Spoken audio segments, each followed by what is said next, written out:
The following teacher development program is brought to you by the MultiChoice Africa Foundation.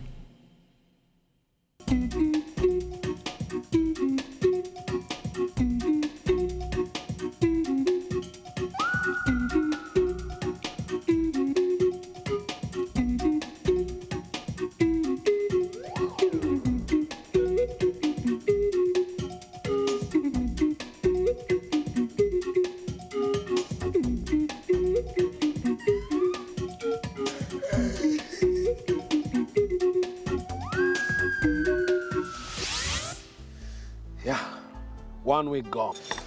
1 week gone. Sorry. But what a good one it's been, hey? Why? You've lost a kilo. No. But some companies donating computers to the school. Yeah, boy, yeah, boy. Yeah, thanks. At least kids will have computers in their classes. But there's one big thing, though. We have to present a plan for a media center before they give us computers. No way. Yes, and there's no classroom. We have to build one.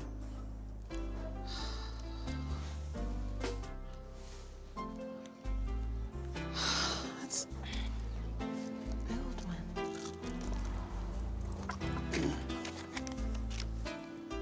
Hey, I can plot the foundation. Get this thing going. Tell you what, we'll sort this out on Monday.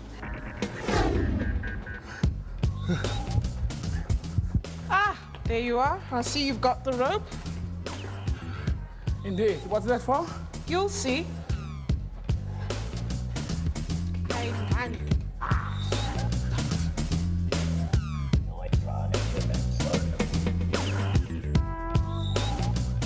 Okay, we're doing a 5-meter line for 5 meters. Now, I'm gonna put the nails in where the lines of the wall foundation should be.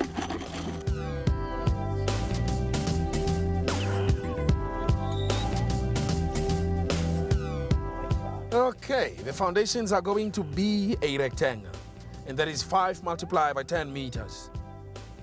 All right, I see. All right, can I do the 10-meter line? You're just gonna mark it off like that. How do you know it's accurate? Well, it's a rectangle, isn't it? If we measure it so that the opposite sides are of the same length, it will come out fine. So you want our center to fall over? No, Dad. Don't worry. I'm good at right angles. Okay, we'll do it like... Let's use a 3x4x5 triangle to check where to put the 10-meter line so it ends up perpendicular to the 5-meter line. Okay, so you'll have to tie 13 equally spaced knots on the rope. No, don't worry. I'll do that. I used to be a Boy Scout, you know. I'll just make sure they're equally spaced. Yeah, okay. A knot, 1 knot, each and every 20 centimeters. Okay, then I'll do the 10-meter line. I'm sure I can guess an accurate right angle line.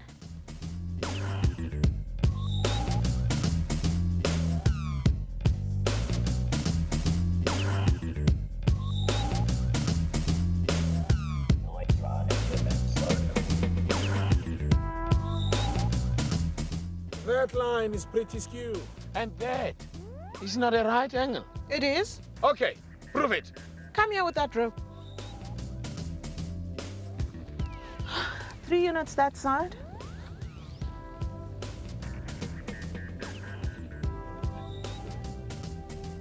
For this side.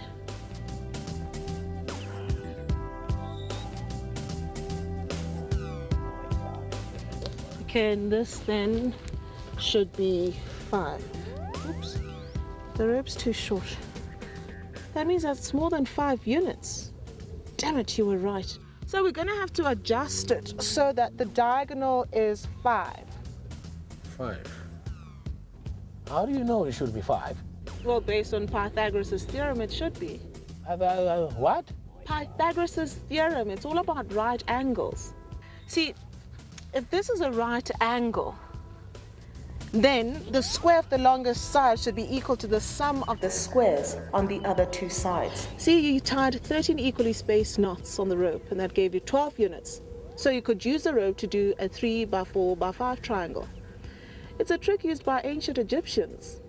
They used a rope like this to see if the lines are perpendicular. Now I know why the pyramids are not so wonky. Now look at this. 3 is the square root of 9, 4 is the square root of 16, and 5 is the square root of. 25, So 9 and 16 is equal to. 25. So you can add up the square of the two sides and that will give you the square of the skew side. Right. Now I can absolutely guarantee you that this is a right angle. And I suppose kids are learning how to use this Pythagoras theorem. Of course. Mr. Nishav Alam does it in his math literacy class at Nirvana High School. Today, Mr. Nishav Alam from Nirvana High School is going to teach his learners some very ancient mathematics that also happens to be very useful today. The learners have studied the theorem of Pythagoras in grade 9. Nishav asks a learner to go over it with the class. The hypotenuse side, which is our r side, is equal to the sum of the squares on the x side and the y side. In other words, if this side here is 3 and this side here is 4, we can work out what r is. For example, r squared, which is our formula, is equal to x squared plus y squared, which is equal to 3 squared, which happens to be a perfect square, 4 squared, which will also be a perfect square, is equal to 3 times 3 is 9, plus 4 times 4 is 16, is equal to 25. Now from here we said that r squared, so that means that this side is squared. So in order to get the proper side, we need to square root this. In other words, r will be equal to the square root of 25, which will therefore be equal to 5. And that's the basic idea of what the theorem of Pythagoras is about, as Pythagoras believed that maths was a religion and everything in the world could be explained by maths. Very good, Muhammad. Well done. Right. People, today we are going to look at the inverse of the theorem of Pythagoras. The sum of the hypotenuse will be equal to the sum of the other two sides, and the angle opposite the hypotenuse that forms a right angle will form a 90 degrees. That's the converse of the theorem of Pythagoras. Nishav now takes out a tool ancient civilizations used to check if their building foundations were right-angled. It is a rope with 13 equally spaced knots. If the foundations are badly done, the rope will reveal this. This rope, people, was used by the Egyptians, the early Egyptians, as well as the ancient Indians. Now, if you have a look at this diagram, you will notice it was very important for them to use a rope and create right angles. In early Egypt, what actually took place, the river Nile that flows along, at times it floods. So what used to happen was the banks used to get washed away. So the land surveyors in Egypt had to reconstruct the land. And how they reconstructed the land was by dividing it into sections. Right, people, we are going to use this rope to construct a right angle triangle. Knowing our estimations is not correct, so let us see whether we can construct a right angle triangle. Leila, Yashika. What we are going to do is we're going to use the 3, 4, 5 to see whether it is a theorem of Pythagoras. Nishav shows how the 3-4-5 triangle is created from the rope when the angle is a right angle. He counts out the units created between each set of knots.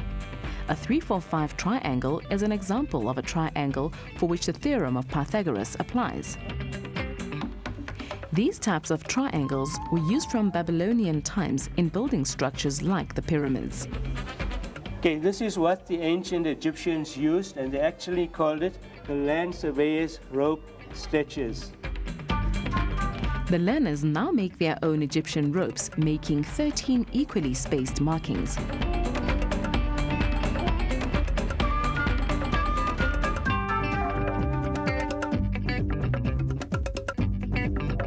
They stretch the rope into a 3-4-5 triangle and get a right-angled triangle.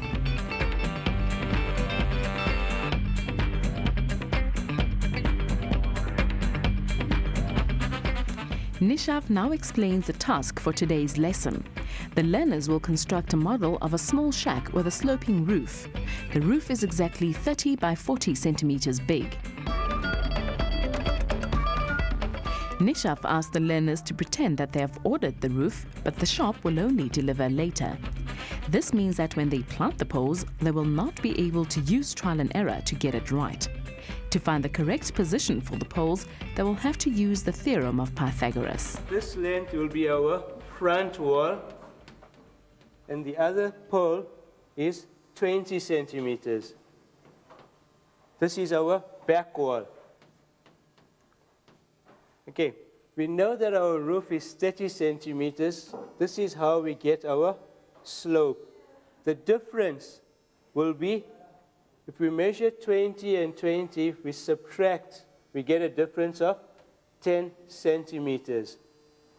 Using the theorem, our hypotenuse will be 30 centimeters. Using the theorem of Pythagoras, we can therefore calculate the third side. If you have a look, this is how our roof will look. We've got two sides. Our Y value is 10 centimeters and our R value is 30 centimeters. We can calculate our X value. After calculating our X value, we can determine how far apart the poles must be. If you refer to the poster, Raisa, is it possible for you to tell me what's the formula for the theorem of Pythagoras and what formula will you use to calculate the value of X? To determine the value of X, you're going to have to minus y squared from r squared in order to get the answer for X. So therefore, you'll have to take 30 centimeters squared minus 10 centimeters squared to get your answer for X. The learners work out the distance the short poles should be from the long poles. This means they have to calculate the length of the adjacent side using the theorem of Pythagoras. What answer did you arrive for X? That's excellent, fantastic. Our base will be 40 centimeters across and our breadth will be 28.3 centimeters.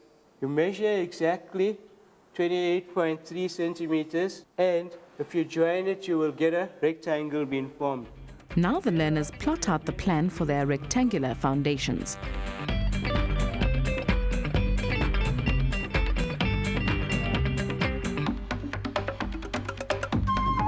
They have calculated the correct length measurements, but they need to check if the corners are right-angled. They use their Egyptian ropes for this.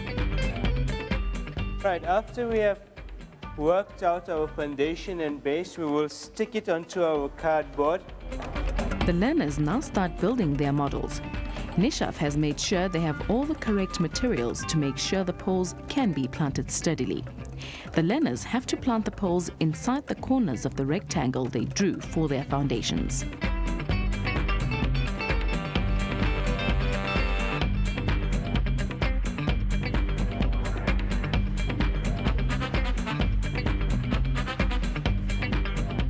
Right, the corrugated iron, our roof sheetings, has finally arrived from the hardware store. I will give it to you. Once the poles are firmly planted, Nishav hands out a roof to each group. The learners are delighted to discover that the roof fits exactly onto their poles. They finally see the relevance of the theorem of Pythagoras.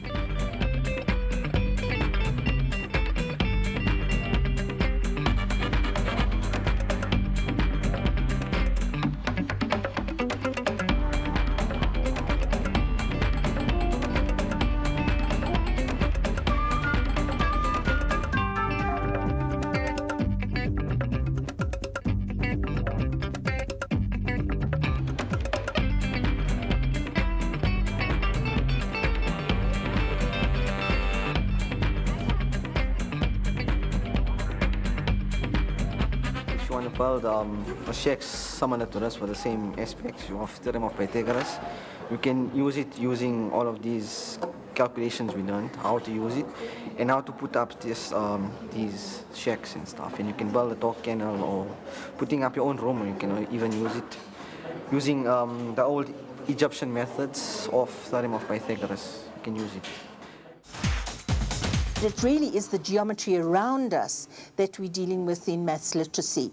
We're not dealing with how to prove a theorem, how to do a very complicated construction. It's just the things that we need around us. That's what the geometry or the shape and space learning outcome focuses on in maths literacy.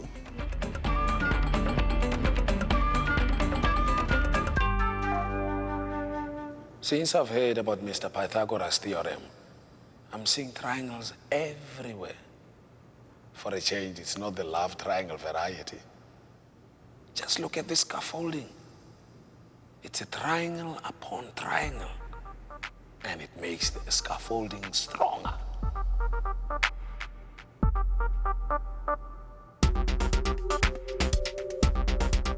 Builders need scaffolding as soon as they start building higher up. We spoke to Alan Hitchman, a scaffolding engineer from Thandi and Lebogang. As an engineer, I use a lot of maths in my day-to-day job. There's a lot of calculations that have to be done regarding strengths of structures, sizes of structures, cutting sizes of material that has to be cut in production, as well as preparing quotes for people. A lot of mathematics has to go into that. And just generally in everyday life, whether you're a salesperson, you're using maths to prepare quotes, whether you're an accountant, you're using maths to add figures, numbers to arrive at results. Look at any scaffolding and you will see triangles, loads and loads of triangles.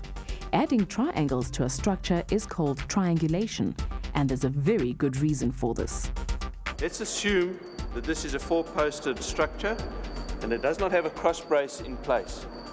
If we have wind blowing or push it from the side, this whole structure can move. The moment we place this cross brace in position, the whole structure becomes rigid. No longer moves like it did previously. This is caused by the triangulation that we have through these three members. Triangles are one of the shapes that we have that you cannot change any of the angles with either changing one of the lengths of one of the three sides. Hence we use formulas like Pythagoras to determine what these sides, what the lengths must be of the various sizes to form certain size of triangles. Triangulation is used a lot in all sorts of structures in the building industry, particularly in things as trusses. Your house at home has got a truss on the roof which uses triangulation. And even if you're building a small shack or a garden shed at home, triangulation is important because it keeps the structure rigid and stops it from collapsing.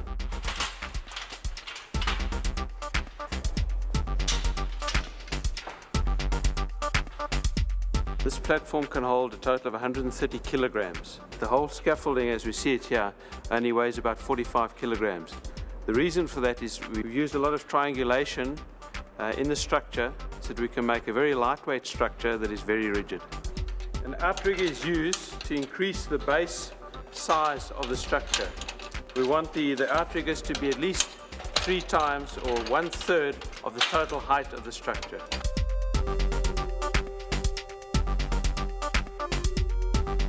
Viva maths literacy.